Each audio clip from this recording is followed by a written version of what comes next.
دبستان ادب کے YouTube channel میں خوش آمدید۔ آج کا ہمارا لیکچر اردو زبان کی تاریخ پر ہے۔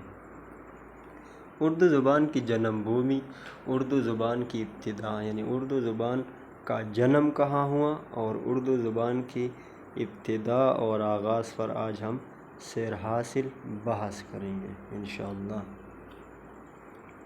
بسم اللہ الرحمن الرحیم۔ دوستو، اگر آپ اس یوٹیوب چینل پر نئے ہیں تو اس کو سبسکرائب کریں، لائک کریں اور ویڈیو کو دوستوں کے ساتھ ضرور شیئر کریں۔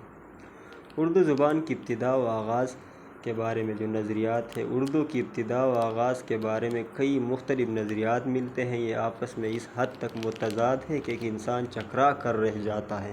ان مشہور نظریات میں ایک بات مشترک یہ ہے کہ ان میں اردو کی ابتدا کی بنیاد برصغیر پاک و ہند میں مسلمان فاتحین کی آمد پر رکھی گئی، اور بنیادی استدلال یہ ہے کہ اردو زبان کا آغاز مسلمان فاتحین کی ہند میں آمد اور مقامی لوگوں سے میل جول کے جو تاثرات تھے اس وجہ سے یہ زبان وجود میں آئی۔ میل جول اور مقامی زبان پر اثرات و تاثر سے ہوا اور ایک نئی زبان مارز وجود میں آئی جو بعد میں اردو کہلائی۔ کچھ ماہرین لسانیات نے اردو کی ابتدا کا سراغ قدیم آریاؤں کے زمانے میں لگانے کی کوشش کی ہے کہ یہ قدیم آریاؤں کے زمانے میں پیدا ہوئی ہے۔ بہرکیف اردو زبان کی ابتدا کے بارے میں کوئی حتمی بات کہنا ذرا مشکل ہے۔ اردو زبان کے محققین اگرچہ اس بات پر متفق ہیں کہ اردو کی ابتدا مسلمانوں کی آمد کے بعد ہوئی، لیکن مقام اور نوعیت کے تعین اور نتائج جو تھے ان کے استخراج میں اختلاف پایا جاتا ہے۔ اردو زبان ہندی اسلامی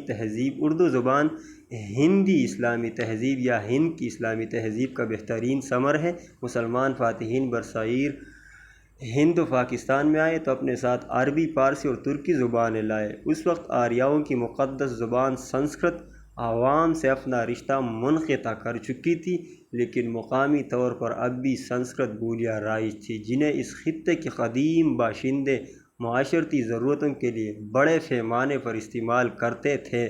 ان بولیوں کی صرفی اور نحوی نظام میں مماثلت موجود تھی۔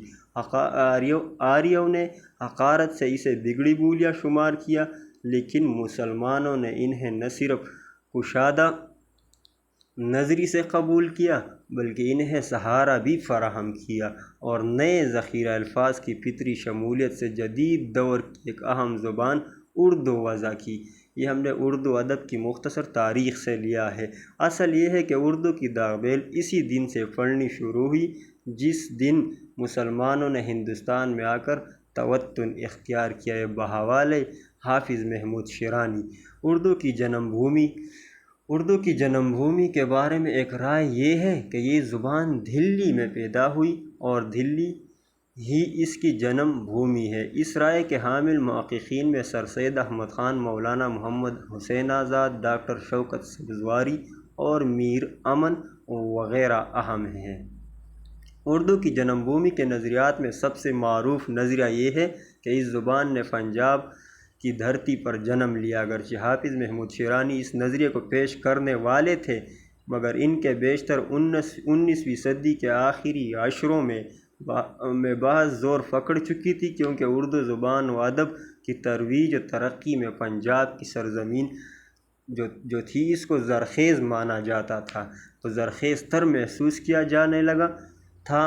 تاہم 1928 عیسوی میں حافظ محمود شیرانی نے اس نظریے کو منظم طور پر اپنی معروف کتاب پنجاب میں اردو میں پیش کیا کہ اردو نے پنجاب میں جنم لیا ہے۔ لفظ اردو کا استعمال پہلی مرتبہ کہاں ہوا؟ اردو کا نام سب سے پہلے شاعر غلام حمدانی مصفی نے 1780 عیسوی کے آس پاس ہندوستانی زبان کے لیے استعمال کیا تھا، حالانکہ اس نے خود بھی اپنی شاعری میں زبان کی تعریف کے لیے ہندوی اصطلاح استعمال کی تھی۔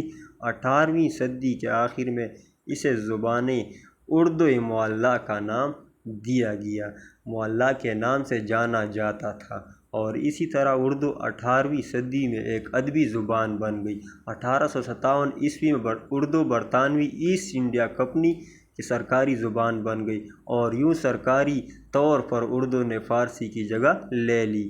اردو زبان کو اردو کے نام سے پکارا جانا خاصا نیا کام تھا۔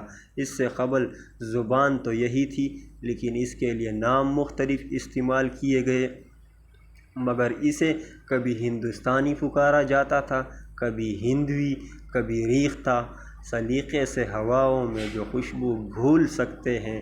ابھی کچھ لوگ باقی ہیں جو اردو بول سکتے ہیں۔ شاعر نامعلوم: نہیں کھیل اے داغ یاروں سے کہہ دو، نہیں کھیل اے داغ یاروں سے کہہ دو کہ آتی ہے اردو زبان آتے آتے۔ داغ دلوی۔ انشاءاللہ دوسرے لیکچر میں پھر ملاقات ہوگی۔ والسلام، اللہ حافظ۔